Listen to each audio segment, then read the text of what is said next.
Hello, my friends. Welcome to a special Saturday show. It's a Father's Day show. It's a recapping the Supreme Court this week show here in June with none other than the legal eagle, Eric Segall, who is one of my best friends, one of the best dads I know, and obviously a top constitutional law scholar out of Georgia State University, the author of 2 books, host of a podcast called Supreme Myth, starring his daughter Sarah this week. The first 18 to 20 minutes we talk about dadding, fathering, Father's Day, and I'm putting together a Father's Day special sometimes next week, even though I know it'll be after Father's Day. So any listeners that want to be a part of it, I've already heard from about 10 of you, and I'm going to hold a Zoom call with as many dads as I can, and I'm going to edit it down into a show, or at least that's the effort. And I might do a regular kind of dad support group here within the stand-up community. We'll see, but I'll give it a shot. If you want to be a part of that, email me, standupwithpete@gmail.com. Say, I'm a dad and I want in, even if you don't want to contribute and you just want to listen and learn and be a part of that conversation. Let me know. I'm going to be putting that together hopefully this week. So email me. And no, I cannot do this show without you, your support. This show is listener funded. Become a subscriber if you haven't already. Upgrade your subscription and pay more if you get a lot out of it. Go to patreon.com/Pete Dominic. Of course, support Eric Segall and everything that he is doing. Someday it'll be a podcast with me. We talk about that realistically at the end of the show. It's over an hour-long conversation. I think it's another really great one, and I know many of you really love our conversation. So hopefully you like this on your Saturday, on your weekend, or whenever you're listening to it. And one note, at about 6 minutes and 30 seconds, I asked Segall to change microphones, and it sounds infinitely better. Let's do it right now. There he is now. Let's just get right to the fact that it's Father's Day this weekend. I'm going to drop this right away, so it should be there for people on Father's Day. And you're one of the best dads I know. You've been a mentor to me as a dad. You've got your one older daughter from a previous marriage. Jessie is what? How old now? 33. And you've got your younger daughters who are 16, almost 17, and 15. Of course, I'm going. And Pete, if you don't mind, I never do this on your show, but I am going to plug my podcast this week. It might be the first time I've ever plugged my podcast on your show. You've plugged it many times, generously. My daughter, my 16-year-old social justice warrior daughter, was on my podcast this week, and I will say, completely objective, of course, she was awesome. I hope people watch it. We talked about all the things that teenagers want to talk about, all the things, but being a teenager in America in 2024, the internet, LGBTQ stuff, Trump, guns. We had Pete, 5 minutes before that 5 hours before that podcast, where I had lunch once a week, got shot up in Atlanta. So it was a very timely wow. thing. Yeah. So I started with that. Anyway, sorry. Supreme Miss, Sarah Segall. I think you'll find it interesting. She's unusually engaged in current events and politics, et cetera, for someone. I feel like she always has been. She's always been. Yeah, and a few months ago, she came to me and said, "I'm going to write a paper on Marbury versus Madison for my history class." And I said, "Okay." And then she asked me some questions, and I said, "What are the rules, Sarah? It's Father's Day, so this is a good story." I said, "What are the rules about getting help?" And she said, "Well, we're allowed general help, not anything specific." I said, "That's fine." So she wrote the paper. And then just doing her own basic research, of course, she found some of my stuff. So she asked her teacher if it was okay if she cited my work in her paper. And the teacher said, and I quote, this made me feel really good. The teacher said, and I quote, "Of course, he's a source." He's like a source people use. Of course you can use him. It was very nice. That is a great story. And I'm trying to think if there would be an equivalent for me if my daughter were to ever write a paper. And yes, there is, and there will be. Yes, your daughters have been on your show, and they've been that's great. Awesome, man. I'm glad that I'm looking forward to hearing that. I love watching other men with their kids, especially when they've reached any age, really any age. Of course, I learned a lot from just watching what to do, what not to do. Do you have any fatherly advice? You've always given me a lot of great advice. You lost your dad a year ago? Yeah. A year ago, January, 18 months ago. Yeah. I want to say about the podcast, I'm terrible because I didn't really prepare like I normally do. Oh, good. And she's much better than I am. Glad you. Okay. I'm not, Pete, I don't, and you know this, and we've had our conversations. especially having three children of different age, very different ages and in different generations. We've talked about that before. Raising a teenager in an internet world is very different than raising a teenager in a non-internet world. That's a really great point. I've always said raising kids in the internet age is so much different than it was like for us growing up or even our parents growing up. But you actually point to the fact that your kids are so much disparity in their age because you had your younger kids when you were older. Everybody knows how that works. And so you actually have experience in two very different eras. And I mean, well, what do you want to say about that is what I should have responded with. The second question or third question I asked Sarah, and one of the reasons I had her on, was what does privacy mean to you? Because I think my 33-year-old, even though she was 20 when the internet became big, but she was only, but she wasn't when she was 11, 12, 13, 14, 15. She deals with the internet much differently than my teenagers do. So I asked Sarah, what does privacy mean to you? And I think this generation does have a different perspective on privacy than certainly I had, probably you had, and even my 33-year-old, different than she had. Very little is private, I think that the one thing that I think of always all the time is the kind of trouble that we got in. It would be so much easier to put our names out there or to have caught that trouble on camera. Or maybe we wouldn't have gotten in that trouble because cameras existed and audio existed and just the way that we live was – I guess the easiest thing I could say was with less fear and concern about judgment from society because you couldn't get just obliterated in an hour. I mean – 100%. Hey – so everybody listening knows I'm a huge NBA fan. It's a weird segue, but let me segue. Jerry West, who's of course, the logo of the NBA and a Hall of Famer, died a couple of days ago. And he's top 10 player of all time, famously very depressed personality. So a lot came out as anger because they didn't know how to deal with that back then. But what he said, and as he was, in his later years, in his 80s, he said, I couldn't have played in this era because the internet would have killed me.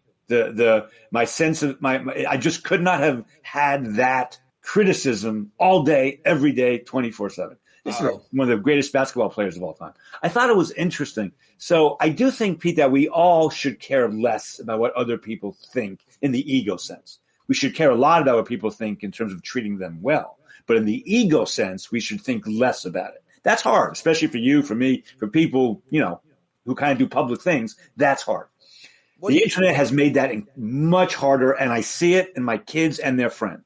There's a great line from a song that I love but everybody else hates, the Air Supply song, and the line is, nothing is real until I share it with you. Nothing is real until I share it with you. In a relationship, a loving relationship, that's an interesting thought. But in society, that's how my kids feel. Nothing is real until it's shared on the internet. And that's just different and weird and hard. The social pressure is also completely different. Jesse didn't get invited to parties. I didn't get invited to parties. We had our share. I'm sure you do share social pressures. It's one thing when 8 people know about it. It's another thing when 2,000 people intense. My kids have social media friends from camp. They have social media friends from other schools. It is so different in that sense. And for sensitive teenagers, it's a big difference, obviously. And parents need to figure this out. And what do we know about this? I didn't grow up with it. So I do think there's a big difference. I think there's no question that kids know much more about what's going on in the world. And I'm not here to tell you if that's good or bad. I don't know. I do think some innocence has been lost, but every generation thinks that. So what do I know? Rock and roll is going to destroy the world. I don't know. But it does feel like carrying the world around in your pocket is different than not carrying the world around in your pocket. That's very humble of you to say it the way that you just did, because there's so much more, I'm sure, to add to it specifically. And I have so much that I want to say in so many parts of what you said. Well, Pete, you're a great father. You should say it. People are listening to this. I just wish there were never phones. I just feel like soon as I do feel like, especially with my younger daughter, Jules, when we gave her a phone when she was 12, she changed practically overnight. And I could really see it There's this picture, that graphic artist rendering of a person. It doesn't matter. We all do this, but a child being kind of sucked into the phone. Yeah, that's a great image. No, it's a great image, right? But it is really. You said they have it in their pocket and that there's so much weight. Yeah. And I feel like they're also inside of it so often. And I wonder what your recollection or any listeners' difference was between when you were trying to get your kids' attention to talk to them about anything, unimportant or especially important, and you say, hey, and there's the phone between you and them. It's always there between you and them. And I have so much respect for those parents who really have had strict rules and stuck by them. I wasn't that guy. I think we weren't. And well, we were planning to be, and then COVID hit. And so Sarah was, I don't know, when Sarah must have been like 10 or 11 or 12 or 13 or something. Kai was a year and a half younger. Pete, when we were not going to give phones to the kids till at least 13, maybe 14. But when COVID hit, Kai had no way to get into the outside world other than through a phone. And it was hard. I think you said it really well, Pete. It changes immediately. Like the change just happens. Well, it did. Maybe it doesn't for everybody. It felt like it did with Jewel. It did feel that way. I don't know. There's a guy who does some TikTok videos or something, and he's against, and he makes the point that even if the phone is turned upside down, even if it is, clearly not being looked at, its presence in the middle of a conversation is distracting. Just physical presence. And disrespectful. I mean, like we definitely, obviously reprimanded them and had plenty of rules around saying dinner and stuff. There were hard and fast rules there. And we tried to do these screen-free days and other things. But, the best thing for them, and I've said it recently on the podcast, was camp when they didn't have their phone. They then noticed how much happier they were and less stressed and I think less anxious than having a phone that tells you how everybody else is better than you and having more fun, which is true of course, with adults too, but you have a different concept of how to internalize it as an adult. Because of my family's just unique job situation, to take family vacations now, again, my younger kids are almost 17 and 15. To take family vacations, there's only 2 times of the year we can do it when all 4 of us can go because Lynn has a different teaching schedule than I have. So it's all complicated. And that's June and December. When I go away in June, like I did last week to Mexico, I could drop my phone off, Pete, but the Supreme Court doing everything in June, it's a hard time for me to say I'm going to disconnect. I could do it, but I'm not really doing my job if I do that. June is the 1 month. But December, there's nothing going on. It's Christmas. And we went to Paris last year, and other than taking pictures, I did not look at my stuff for 3 or 4 days. And Lynn and I did a kayaking trip a while back where for 3 full days, we had no contact at all. The kids are at camp. We had an emergency number set up in case, something terrible happened. That was unbelievably liberating. And yet I can't make myself do it more often. Like it's a failing of mine. I want to do it more often. And it's just it's fucking addictive, Pete. It's an addiction. Yeah. For a long time, I took off for the past couple of years, a lot of Saturdays. Yeah. I would be completely off of it and try to be outside as much as possible. And I always noticed the difference. I've got to try to get back to that more. Let's get to anything else about fathering or parenting. Yeah, I guess I want to say this. I do feel I've been a father now for, in one form or another for 33 years. Of very different age, all girls, but very different age kids and different generations.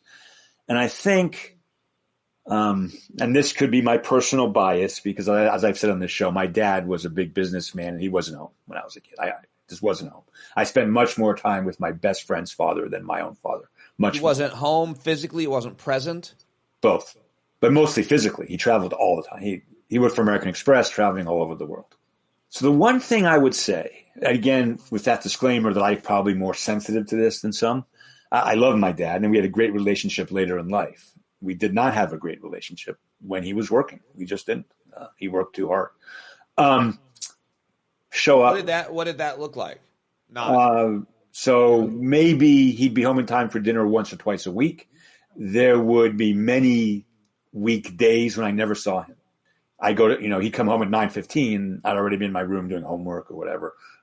And the travel was really substantial, and it affected my mother greatly. It had a dynamic, you know this, but when Lynn and I got married, Lynn was a very highfalutin consultant at Accenture.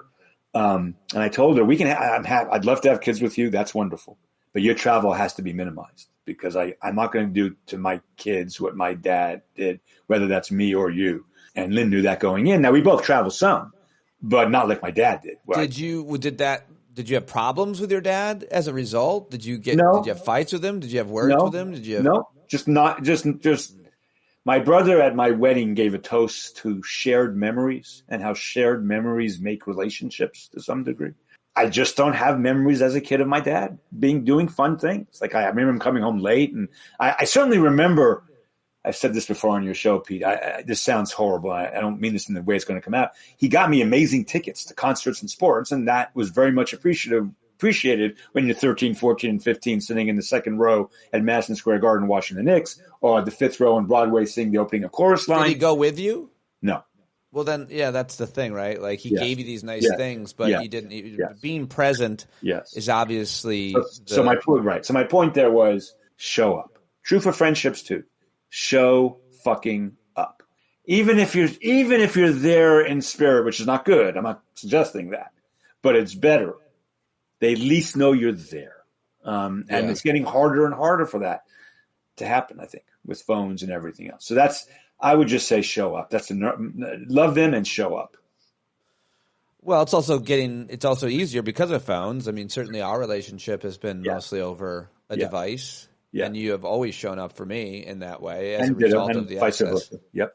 Well, see, I just think that it was easier for me to be present for my girls because I wanted to be. Like, it was my priority. Like, It made me happy. Some men, some people, they don't want to be around their kids as much. Do you think your dad missed you, much less felt guilty that he wasn't with you? Did you ever talk to him about how he wasn't present?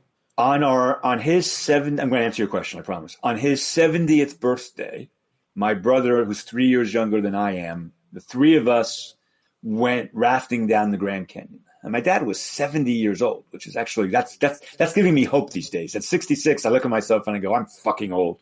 But 4 years older, my dad rafted down the Grand Canyon, which is pretty good. And then we spent 3 nights in the canyon. And then we, of course, went to the Bellagio and had a big fancy dinner.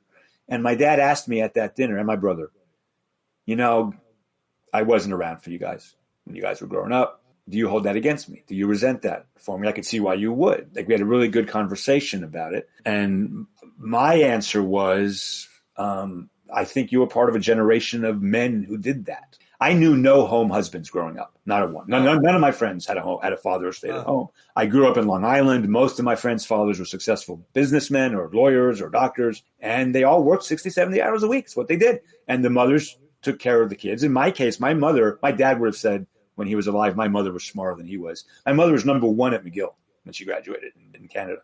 But she gave it all up for kids, for families. That dynamic was very common in the 1960s. My dad, I think, had some regrets. I do. I think he may have had some regrets. My brother had a different answer, though. I think my brother's answer was maybe, I wish you'd been around a lot more, Dad. Yeah, it was hard. He was younger? Yes, by 3 years. So it kind of makes sense. Also, my dad had to live in a different city for a couple of years when I was already in college and my brother was still home. So that was even hard. Can I tell one funny story about my dad and sports now that we're talking about it? My dad was a clueless person when it came to American sports, except tennis. He loved tennis. But other than that, he didn't care, never watched, didn't pay attention.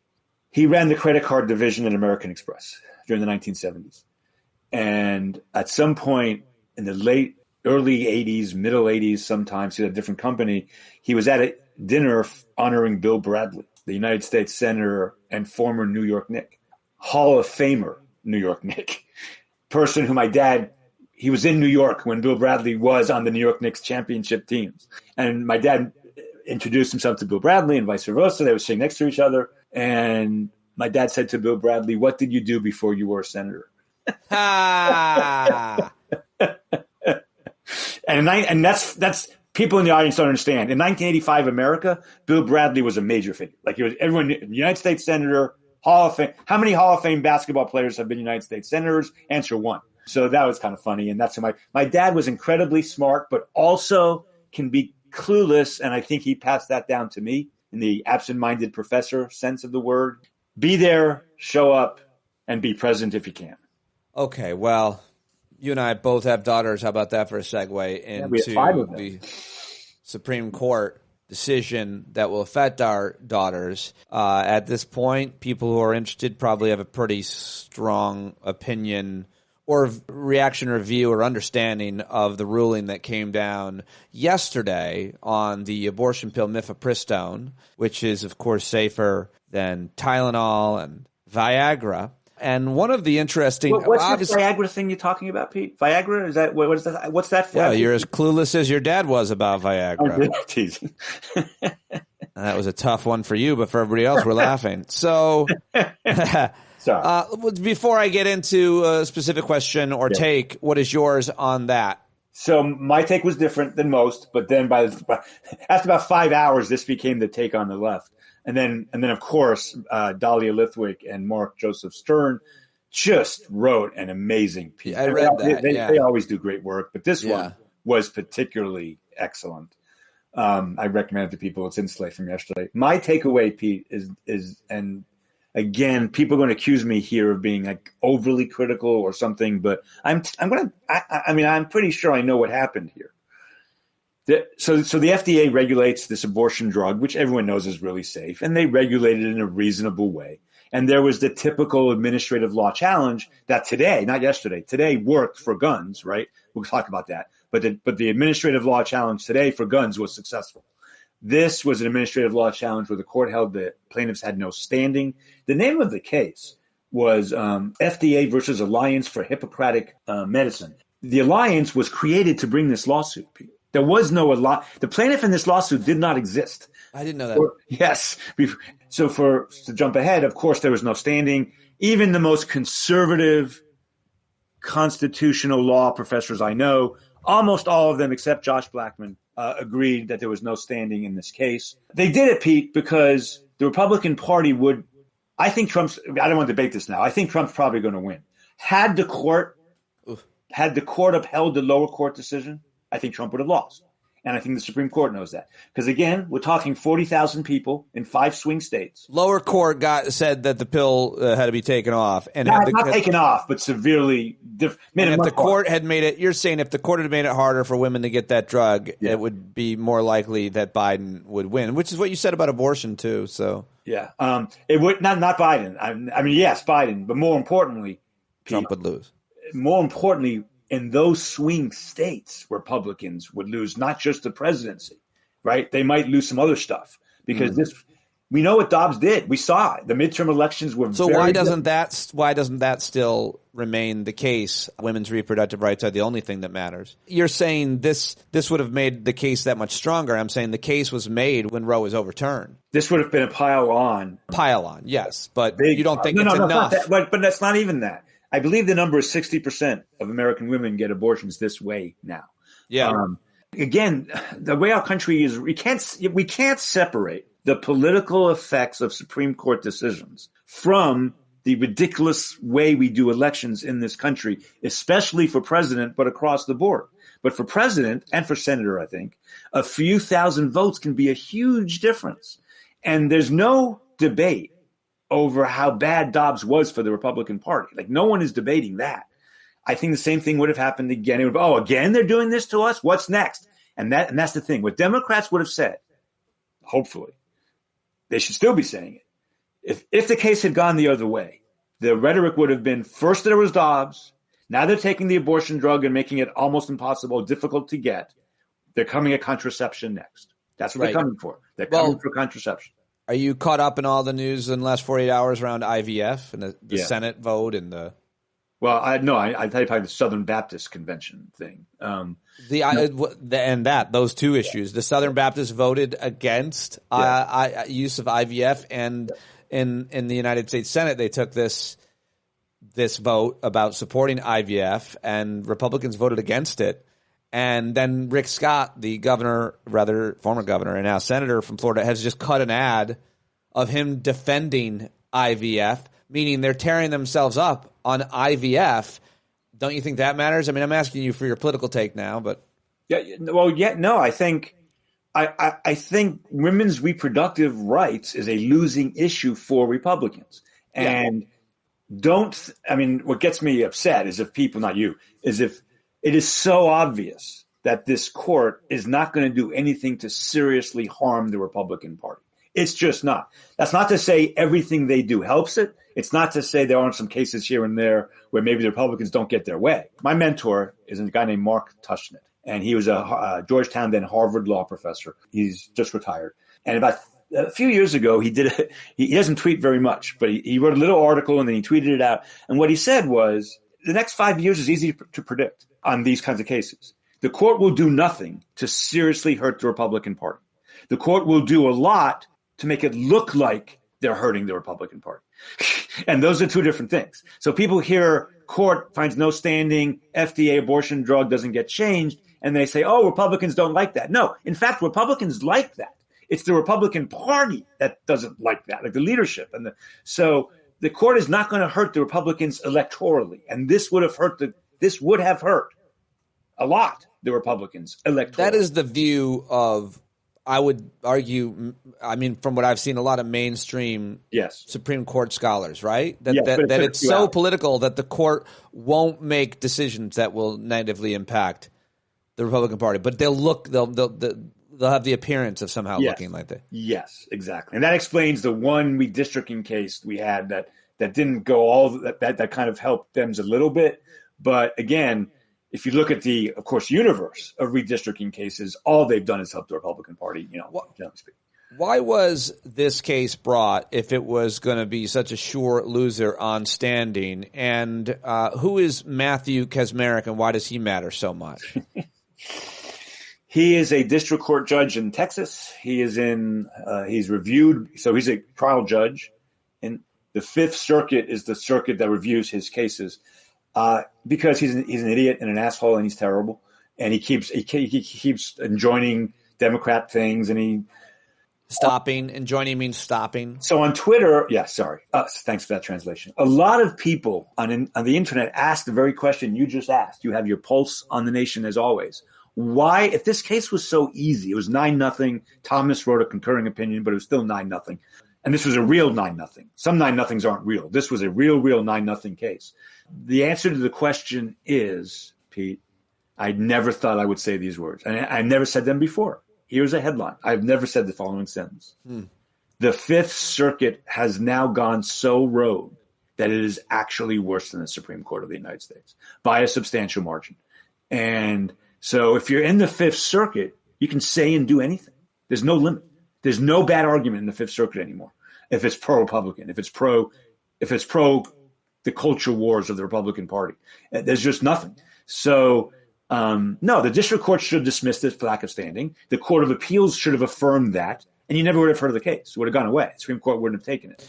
The fact that the Fifth Circuit found standing and the district court found standing is just further proof of something that Steve Vladeck and Mark Joseph Stern and others have been saying, which is the Fifth Circuit is just completely off the rails in a way that is unlike anything I've ever seen in American history coming from the lower courts. Okay, let me ask you another take, which is a tweet. I don't even know who this guy is, so I don't want to paint your opinion of this take. But he writes, let's be clear. The SCOTUS decision on mifepristone has nothing to do with abortion. It also has nothing to do with the principles of standing. It's about keeping the pharmaceutical industry's business model intact. If the media had properly labeled this as a pharma case and not an abortion case, no one would have ever been surprised. Even for Alito, who clearly wants to move the country in a more godly direction, profit is the highest god of all. I saw that. I retweeted that tweet. Alex Aronson retweeted it, and I believe he has a lot of credibility with you, and certainly does with me. He does. So I don't know enough about that segment of that case. I don't know enough about the pharmaceutical industry to give an informed response to your question. What I will say, though, is that certainly sometimes in big cases like this, economic factors looking in the background make the difference. But what I loved about that tweet, Pete, was whether it's right or wrong, it's the right way to look at it. The Supreme Court does not give us the real reasons for its decisions. It really doesn't in big cases, in many cases. And can't decide if I want to say this or not. Several of our major newspapers that cover the court, that used to do a really good job doing it, have come to the point where they're parroting the conservative line. I don't understand why. And it's a real problem. So we need this kind of questioning more than ever, because the left of center media outlets that used to do it regularly, for some reason I don't understand, aren't doing it anymore. Well, I will say, I have no idea. Your perspective, obviously, is much the only one, or anybody in your world. I feel like there are so many great people now online. It used to be for us, it was you. You are our only source. And thank God we have other legal opinions than just yours. Thank God. But we're so happy that you've been so loyal to us. Been very loyal, Eric, to the stand-up loyalty. But the point is, I feel like you've got... To be clear, Pete, I'm loyal to you.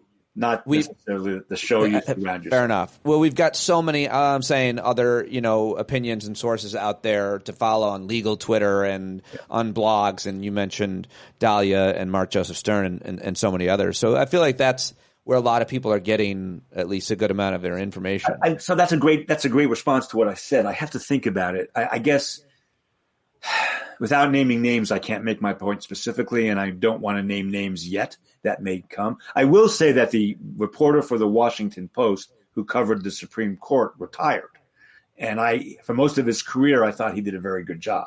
So to some extent, that's just a fact of his retiring. I like any intelligent analysis of the court that doesn't just accept that doctrine is the answer. Because what that guy said is totally right. This is not an abortion case, and it's not even a standing case. It's a what is best for the Republican Party case, and maybe it's what's best for the pharmaceutical industry. And those two things might be embedded as well. Who knows? So I don't know. I just know that this is what everyone needs to know. If the court wanted to find standing, even in this case, where even Jonathan Adler and all these other conservative people are saying there's no standing, they would have found standing. When they want to decide a case, they decide a case. When they don't, they don't. And it's not more complicated than that. Let me then move on, I think. I want to ask you, obviously, about the bump stock. One more thing about abortion, Pete. Sorry. Sure. I didn't mean to. Sorry for interrupting. Nope. There's still a big abortion case to come. And similarly to this case, I just got word after reading the case yesterday and then seeing the case today on guns, we'll talk about in a minute. I'm now kind of worried that the court is going to use the next abortion case, which involves federal regulations of emergency rooms, at that moment in time when a woman is either, is in real crisis, and do you save the fetus? Do you save the woman? Whatever. That's a spending power case. Congress didn't regulate anything. Congress said, if you're a hospital and you want our money, you have to agree to our conditions. One of those conditions is your emergency room has to follow these criteria and save the woman over the fetus. The basic guideline is save the woman over the fetus. Some states don't want to do that. They're going to use that case. But when the case comes out, everybody's going to talk about abortion. But the real thing that might happen, and it's bad for abortion if the case comes out a certain way, but the federal government is given the power in the Constitution, Pete, to spend for the general welfare. And spend, not regulate, spend. They're different things. And that was all very good until the first Obamacare case, when the conservatives really destroyed that provision. And they're going to do it again. And they're going to use abortion as the camouflage, because everybody's going to talk about abortion when what's really happening is cutting back of federal regulation, Pete, and federal power. And so I want people to watch out for that. Wait, is that a decision that they're going to be next 2 weeks, next 10 dropping days. in the next 2 weeks? What's that case called again? That's a fair question. I don't have the name of it on the tip of my tongue. It's a weird name because it's the secretary. Who's the secretary of HHS these days? Whoever that is, it's that. Listen, the federal government is allowed to say to the hospitals, here's our money. Take it, don't take it. Up to you. If you take it, and I'm oversimplifying the statute, but if a woman is, if the choice is woman's serious medical or physical impairment or the fetus, you must treat the woman. But if you don't want to treat the woman, then don't take our money. There's nothing unconstitutional about that. Right. But they're going to say that there is, and that's going to just destroy me. All right, let's talk about that other case when it gets decided, I guess, unfortunately. The bump stock case today is Garland versus Cargill. I know that name. Let's do it now because I also just want to ask you about this Senate investigation in combination with the another ProPublica investigation into Supreme Court Justice Thomas, because there's a lot, I feel like, to discuss about just more corruption, more undisclosed payments, and so on. So do that or bump stocks first? I can do the bump stocks quickly, but then let's move to that, because that's a bigger issue. And the fact that it's a bigger issue is what I want to talk about. Great. So on the bump stock case, so this is horrible. This is terrible. Congress passes a law. I mean, the court's decision today was just terrible. Congress passes a law in 1934, 3 or 2, outlawing machine guns. And they're still outlawed. And not only does it outlaw machine guns, but it outlaws, I'm paraphrasing now the language, things that make a gun machine gun. And machine gun is defined as you pull the trigger once and a bunch of bullets come out. That's how it's defined. The Trump administration, by the way, not Democrats, the Trump administration changed longstanding policy and said that these bump stocks that effectively turn a semi-automatic rifle into a machine gun are illegal. And today the court said that was a misinterpretation of Congress's law, that because even with a bump stock, your finger, the gun goes forward to shoot the second shot, is my understanding. So you're not pulling the trigger twice. The trigger is running into your finger. I'm not kidding. That's really the difference. The court said that's not a machine gun, and therefore the Biden, the administrative decision to make them illegal has to be overturned. And Pete, it's just the dumbest thing ever for 1,000 reasons. Basically, semi-automatic weapons with bump stocks are machine guns. Move on. It's like, it's not close. All the gun experts are saying that. It just is. Even Alito kind of paid lip service to that. And this is part of the ongoing trend of the Supreme Court to stop the executive branch from regulating the national government. And it is absolutely horrific, Pete. I tweeted earlier today. There's nothing wrong or even puzzling about a country with 400 million people stretching 3,000 miles plus Alaska, Hawaii, Guam, and Puerto Rico, saying, okay, Congress is going to pass the laws that dictate the agenda. Congress was pollution, climate change, guns, medical care, health insurance. Congress is going to pass the major law. But to fill in the details, we're going to have experts in the executive branch do that. And if they do it badly, you can always go to Congress and say they're not doing what you told them to do. Vote them out. Change it. Cut off their funds. Do whatever you want. Congress has ultimate control. We don't need the court to do that. Like, we don't need unelected left tenure judges to play that role. And that's what's happening. So is a semi-automatic weapon with a bump stock exactly a machine gun? I don't know. Is it close enough? Sure. And if it's close enough, then fucking defer to the experts. And that cuts across the entire economy, cuts across healthcare, cuts across everything. And these are, history will eventually, if we survive, tell the story. This is the most activist court in American history at this point. I mean, it is so aggressive, and it's just so wrong. We don't need. Why do we care what Justice Roberts thinks about gun policy? We shouldn't. We shouldn't. This was not a Second Amendment case. So Alito says in his concurring opinion, Congress can change this. Technically, he's right. Can Congress change it with the filibuster? Probably not. But it doesn't matter. The big question, Congress thinks guns are bad in certain ways. Executive branch, figure out the ways. There's nothing wrong with that. It takes data. It takes statistics. It takes time. Plus, that's what governance is. Yes. And for the originalists listening, if there are any, the very first Congress gave George Washington $1 million, which I have no idea what that is today, but it's a fucking lot of money, and said, spend it, don't spend it, do what you want, here it is. Because we can't do it. We can't manage 13 new states on the East Coast. So there's not even an originalist argument against this. I mean, it's just, what do the people expect Congress to do? Every 2 years, pass detailed laws about climate change and gun regulation and the airline industry? And why are you laughing at me? I just laughing at what do people expect Congress to do? I mean, yeah. I mean, it's insane. Now, I don't mind people getting mad at Congress and saying, do more, do better. But to put the court in as the substitute? I don't care what Justice Kagan thinks about gun control. Do you? I care what the Bureau of Alcohol, Tobacco, and Firearms thinks about gun regulation. Oh, don't say that. No, I do. It was the Trump administration that did this. I don't know who conservatives hate more, ATF or IRS. I don't know why conservatives hate the IRS. The IRS helps conservatives every day in amazing ways. In every administration. That's never changed. Anyway, okay, so now going to your last thing. I wrote a blog post this week about Justice Thomas's corruption. And I only listed, like, Pete, just for review. Harlan Crow, a billionaire who has interests before the court on a regular, whose companies have interests before the court. This is unbelievable. Harlan Crow pays for Justice Thomas's mother's house. Yeah. He pays for her house.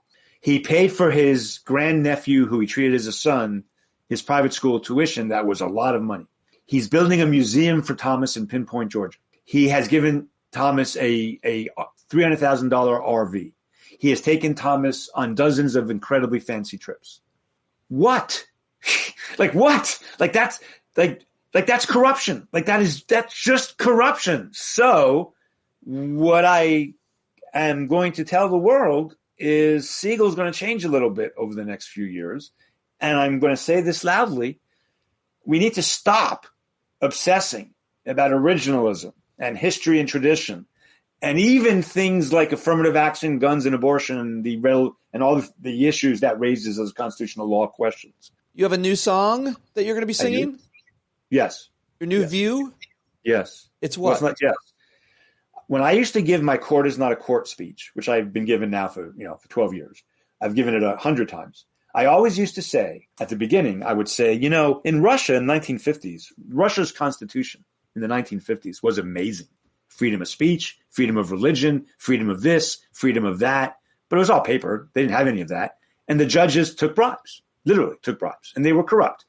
The fact that they wore black robes and sat in a courtroom, which they didn't mean they were judges. But then I would say right away, I am not saying our court takes bribes. I am not saying our court takes corrupt.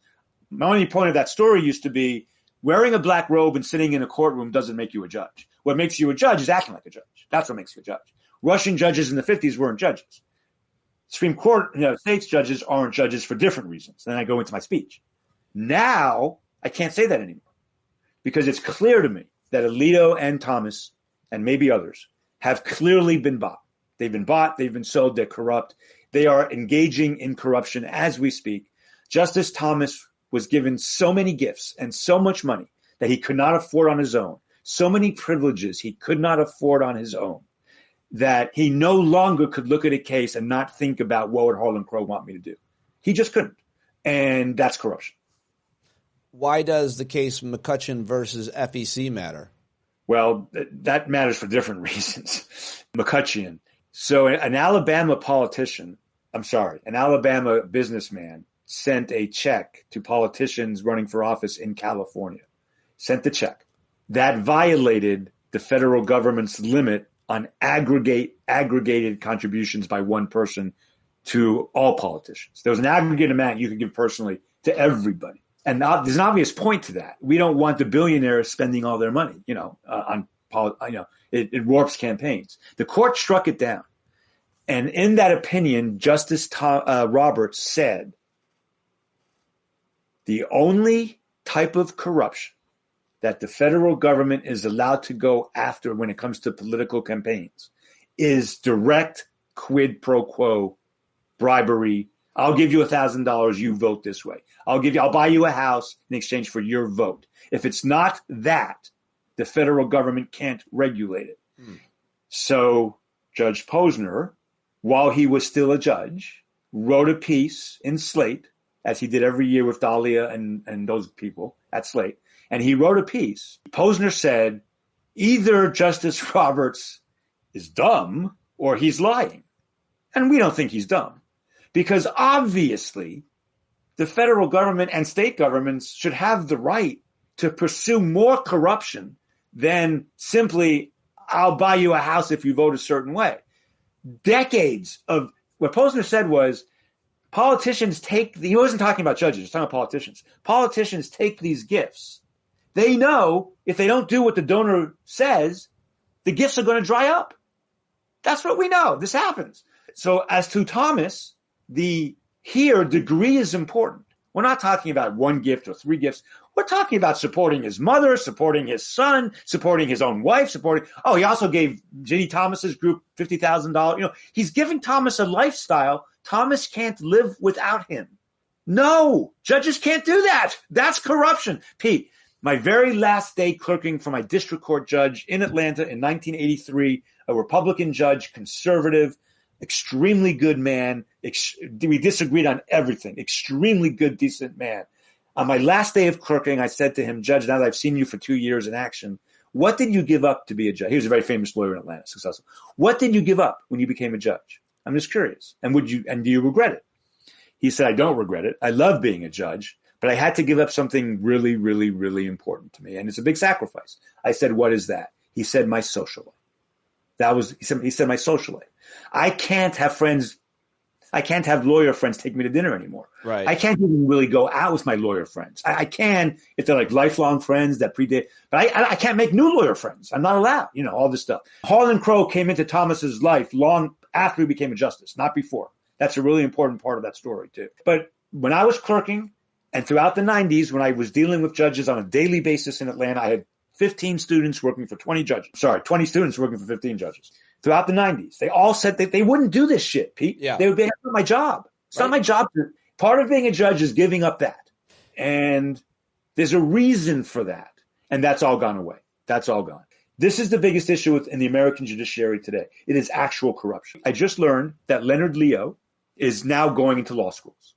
And he's funding chairs for conservative law professors, including Josh Blackman. He's going now, this billionaire donor is going to law schools. So I'm going to tell you now what's public. Everything I'm about to say is public. And why is that new? Because I think his concern 20 years ago was getting judges. There was not an all-out push to enrich conservative constitutional law professors.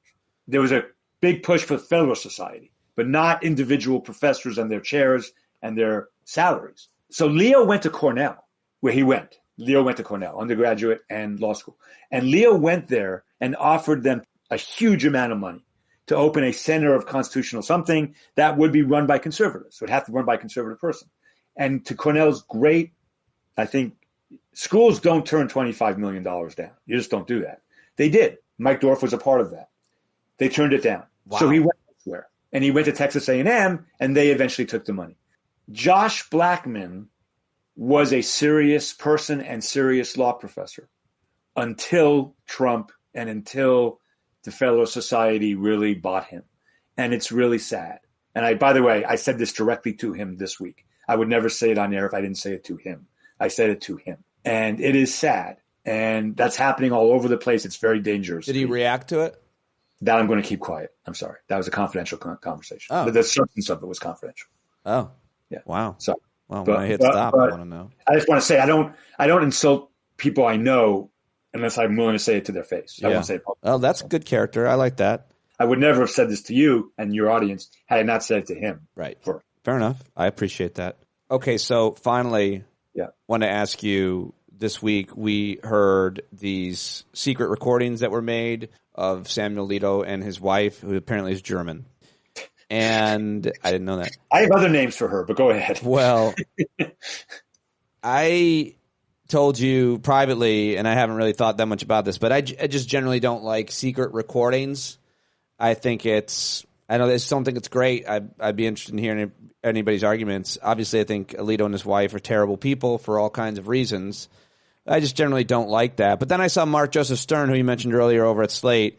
He had tweeted and said, listen, anything we heard from Alito here that was, quote, off the record isn't nearly as informative or bad as his speech in Italy. Just watch this. I think I may have said that first. I'm not sure. You may have said it first. So did we learn anything about their views? How do you feel about the secret recording maneuver being done to them and others by others? So I did make a comment about the substance of the recording very early on before I knew that he had recorded the wife, right? The wife came the next day or so there was, so I made one substantive comment on it. And then I said, I'm not commenting anymore because I feel more strongly about this than I think you do. Or maybe you feel the same way. No, I don't want to get information this way. I think it's wrong. Part of what's wrong is that she pretended to be somebody she wasn't.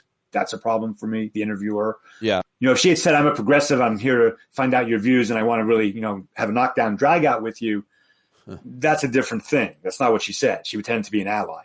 I don't condone any of that. But I'm not commenting on what his wife said. I will say this, since I did comment, and then, by the way, I deleted my tweet, but I don't mind saying, because I did say it, that the reason that it was actually substantively important, and I wish it had been gotten legitimately so we could really talk about it, is it was clear from what Alito said that he does view this exactly how we have been saying he views it, which is good and evil and there's no compromise. There could not be a worse quality for a judge than that attitude right there. That's the worst. I'd almost rather you take bribes than have that attitude. I mean, that attitude is absolutely horrific. And we know we kind of felt that he felt this way, but now we have the picture and he clearly does. And I don't know what to say about that. He's always played the victim card for white Christians, Pete. He's been playing the white Christian card since he was in college. I mean, it's who he is. And that speech at Notre Dame that might be the loudest I've ever screamed on your show. We talked about it again a few weeks ago, and I yelled at the top of my lungs. I'm not going to yell today. A week after Dobbs, which he wrote, and he quotes people who thought women could be raped by their husbands, and he quotes 13th century witch burners and 16th century witch burners and so on. And then the next week he goes to the fucking Vatican to gloat. The Rome. Oh my God, what's happening to this world? I was so mad. I'm still really mad about that. That Rome speech, by the way, paid for by Notre Dame, which is a whole nother problem, because Notre Dame now has a Center for Religious Liberty, which is really a center for anti-LGBTQ rights. And it's that whole look, Senator Whitehouse, you got to give him an A for effort. I don't like some of the ways he's done it. Alex is his former guy, Alex Aronson, you mentioned earlier. But at least Senator Whitehouse has always been obsessed with this point. It's a point that requires obsession. It's all the same money, Pete. I don't mean exactly the same, but if you look at Leo's flow chart, there are 100 companies that he distributes money to. That's three steps removed from him. Yeah. And now it's seeping into legal academia. They bought George Mason Law School, Pete. They bought George Mason Law School. One Koch brother and another anonymous donor said, here's $40 million, call it Scalia Law School. Can you just explain kind of why that's bad? Does it mean they're going to educate a generation of lawyers on their interpretation? Well, okay. So there's a Justice O'Connor School of Law. There's a Thurgood Marshall School of Law. Mm-hmm. In Scalia's case, it's bad. And I wrote a big article about this that, in his case, it's bad, Pete, because by the standards of his time, I'm not talking now about 1950 or 1970 or 1850. I'm talking about 2003. By the standards of Scalia's time, he was racist, sexist, and homophobic to a degree that is, I have a long paper with all of the quotes, and they're horrible. Black people don't belong in the University of Texas anyway. Mm-hmm. I wouldn't be upset if they don't go there. Homosexual conduct is the same as murder. I go on and on and on. Women don't get any protections under the 14th Amendment that anybody else doesn't get. On and on and on. Not by the Civil War standards. By 2000 America standards, the man was a racist, sexist, homophobic pig who also wrote dissenting opinions in a style that Erwin Chemerinsky, the dean of Berkeley and one of the most famous law professors in the world, has said did huge damage to law students in this country. Scalia admitted that he wrote his dissents for law students. He said it publicly. It was a clever move on his part. So he's personal and he's mean and vituperative and obnoxious, but he's a great writer. He was a great writer. So he does it very well. And that has influenced Judge Ho in Texas, who likes doing Scalia type things in his opinions. And the judge you mentioned, I can't even pronounce a stupid name from Texas. And to some degree, I think Justice Gorsuch, to some degree. they're all snippy in a way that they weren't before Scalia. So he does not deserve to be honored by anybody in America today, much less a law school. So the question I've asked, I said this at Scalia Law. I said that case where Scalia equated homosexual conduct to murder. You're teaching in a school named after him. If you have a gay person in your class who raises their hand and says, I'm unbelievably offended, we all teach the case, I'm unbelievably offended that Scalia would equate homosexual conduct to murder, the professor is standing at Scalia Law School. Now, maybe the professor can say, well, I don't agree with it and criticize Scalia, but it's much harder, Pete. I mean, it's much harder. Did you see that they're renaming Confederate places that have been taken down, like Confederate names that have been bring them back? You mean they're bringing them back in certain states? I forget where. I don't even know what to do with that. It's so upset. I wrote a whole thing once on Stone Mountain, Georgia, and it just kills me. I don't understand why people don't understand that you can't wear a swastika in Nazi Germany for a reason. You get put in jail if you wear a swastika. And our Confederate monuments are effectively the same thing. I just don't understand it. I just don't. Pete, you and I have had the first time I came on your show, actually, when I called in, the first time I called in, and you were abusing Trent Lott for using a racial slur. Yeah. And I called in and I said, of course, he's an idiot and terrible and racist and shouldn't have done it. But why are you doing this? And I then read off to you a bunch of statistics, which is why you like me, and data about how black people have made very little progress in the last 50 years in this country economically, and crime statistics and all that stuff. And I said, that's what we need to focus on. And then I ended it by saying this. I never forget. I ended that segment this way. I said, I think I called you Mr. Dominic, maybe. I don't know. But I said, Pete, the biggest issue in this, we've always had a lot of issues. The biggest issue in 1787, race. The biggest issue in 1920, race. 1820, race. The biggest issue in 1865, race. Yeah. The biggest issue in 1890, race. The biggest issue in 1964, race. And the biggest issue in 2024 is maybe Trump, but if not Trump, race, and they're connected. They're connected. Yeah, I remember hearing that kind of thing and not feeling crazy for the first time. Here it is. On Thursday, 192 House Republicans voted for an amendment which would have required a controversial Confederate monument to be reinstated at Arlington National Cemetery, where it was removed. The Confederate memorial was unveiled in June 1914 by President Woodrow Wilson to commemorate soldiers and sailors who died fighting for the pro-slavery Confederate States of America during the Civil War, and it included depiction of black slaves, one looking after a white soldier's baby, another appearing to follow his master into battle. And, okay, so the 192 House Republicans voted for an amendment that would have required that monument to be reinstated. It's just in the House, so it won't pass. But that was the story. It's Pete, I'm sorry. If you vote for that, you're a racist. I'm sorry. If you vote for that, then you are a racist. I'm sorry. But what if you vote for that, but you have black friends? You're still a racist. Oh. You're honoring a tradition of slavery. What are we doing here? I mean, it's just, I don't even know what to do with it. I mean, the reason I wrote that piece about Stone Mountain, Georgia, was because we love climbing up Stone. Yeah, you took me. You and Dad to Stone Mountain, Georgia. Took me there, yeah. Yeah. But our kids were really young. I had that picture somewhere, and all of our kids were really young. Yeah. We went back a few years later when Sarah was just 10 or 11 or something. She wasn't very old. And we passed the Confederate flag. I said, Dad, what are we doing here? And I was like, I got to be honest, Sarah, that's a fair question, and we may not come back. I don't know. We'll talk about it. But, and then I wrote that piece about Stone Mountain, Georgia, and blah, blah, blah. I don't understand the argument. We can still have Southern culture. You and I had this conversation sitting in LaGrange, Georgia, of all places. Yeah, I remember that. We can still have Southern culture without racism. It's possible. But people don't seem to want to do that. It's unbelievable. We can honor the South without honoring the Civil War, right? Other countries have done it over and over. Yeah. You mentioned Germany. Pete, can I ask you one question before we finish? I know we're about done. Can I ask you one question? Sure. I got nothing going on. So we're still missing the immunity case on Trump, obviously. Oh, yes. On whether or not a president can assassinate his political opponents, Navy right. SEAL. Something like that. Yeah. Joe Biden will be able to kill Donald Trump. I don't know what the court is going to do. I don't. I don't have a.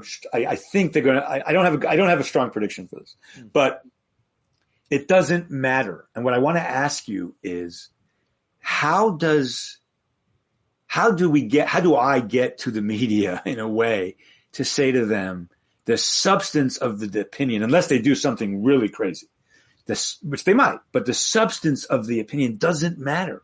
It was all the delay. Like the case has already been lost. It doesn't. Are you not hearing that be the primary point? No, I'm hearing it now. I'm worried about the day after. I would write tweets and copy every single political reporter in mainstream corporate media because, yeah, I would write them. I would have that as a regular thing if I were you, because there should be no excuse to not understand the basic point and not fall for the outcome. It's even worse than that, because this is another symptom of the Judge Pryor, Clarence Thomas, Kavanaugh, Gorsuch. We can do anything we fucking want, and we're going to throw it in your face. We're going to hire a law clerk who said all black people are terrible and I'm done with them. We're going to hire her anyway because you can't stop us. We're going to issue Dobbs after it's leaked and still cite witch burners and people who thought husbands can rape their wives. Pete, we saw what it looked like for the court to move quickly this fucking year. Like they did the Section 3 14th Amendment case so fast. And now they're sitting on this so slowly. They are just saying, we can do what we want, and we don't care what you think, and you can't stop us, and we're omnipotent. And it's driving me insane when you add into that the economic facts we now know about Alito and Thomas and how much largesse they have received. This feels like it's all one thing, that Leonard Leo and Alito and Thomas and the Federalist Society leadership, not the Federalist Society, the leadership of the Federalist Society, and then a bunch of other nonprofits are all working together to make America a Christian country. Yes, they're really working towards that. They really are. There's a lot of great scholars that are connecting the dots with that. Your friend Sarah Posner and Andrew Seidel and Kathleen Stewart, I think her name is. Yep. And, I've had all three of those people in my podcast. Kristen Dumez is great. Yep. I mean, there's so many. Obviously, but are people hearing it? I don't think people are getting it. Yes, I'm hearing mainstream folks use Christian nationalist as of the last few months. Yeah, for sure. They're coming out. Coming. It is definitely coming. It's what they want. Contraception. They're going after contraception. It's unbelievable. Yeah. I mean, where are you on contraception? Where am I? Personally. I have a story about it. Oh, of course you do. So it was before condoms, Pete. I was in the woods with a young lady.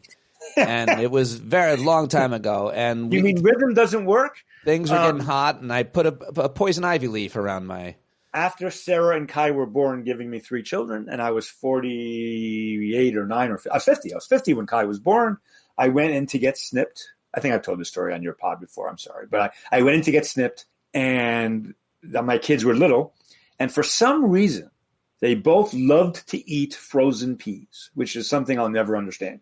But we gave them frozen peas as snacks because they loved frozen peas for whatever reason. So I was using frozen peas at the time as a, ice pack on your scrotum. Thank you. Yes. Mm-hmm. And I wasn't. So that was like on Tuesday. That night, one of them came out of the freezer with the peas. I think it was Kai. And Sarah said to her, Kai, you can't use those. Daddy puts them on his bottom. That's great. Sorry. I thought that was funny. I'm sorry. I love that story. I don't know that I have heard of it. I thought she said daddy is a bottom. So anyway. Yeah, sorry. If you feel free to edit that story. No, that's in. I give you Eric Segall, you've done it again. Over an hour long. I cannot thank you enough for joining me. Someday soon we're going to co-host a podcast. We're talking about it. We are. I want to do that. Your idea. You called me out of the blue. He goes, I got to talk. Yeah. Can we co-host a podcast? Can we do a regular thing? I want to retire and just work with you, something like with that. A third person. With a third person. And since you and I had that conversation, by the way, yeah, I've decided it has to be a woman. Obviously, the third person has to be a woman. Oh dear, we can't have 3 white guys sitting around. Oh, no. Or a person of color. I was going to name it 3 white guys. Yeah. I thought there was really not enough out there. I want your audience to react to this. What do you think would be the reaction to a show loosely something like a lawyer, a comic, and a doctor, or a lawyer, a comic, and an economist, whatever. And we every couple of weeks get together, or every week, and we have guests sometimes we don't, but we give perspectives on things. Some part of the show we're expert on, but a lot of the show one of us is an expert on, but we're not. So we invite experts on when we need it. But I like the idea of being very surfacey about different perspectives. You have the perspective of someone who grew up your way in your part of the country with your profession. I'm different. The third person would be different.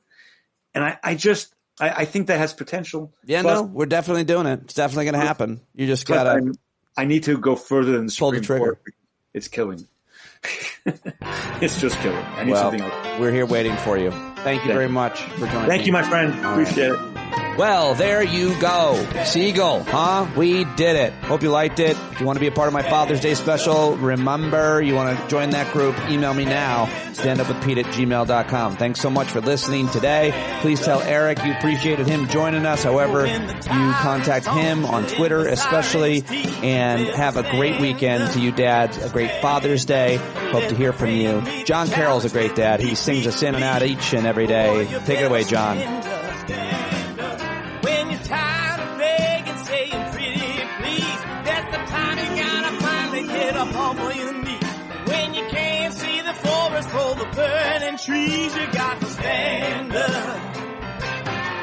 Hey, you've been sitting so long, you got the creaky knees, you got to stand up. Stand up. I think you're driving wheels with leaking grease. Boy, you better stand up. Stand up. Well, there's a whole lot more of us who know what's right. They'll keep right on ignoring us if we keep sitting tight. You got to open up the window to let in some light. You got to stand up. That's right.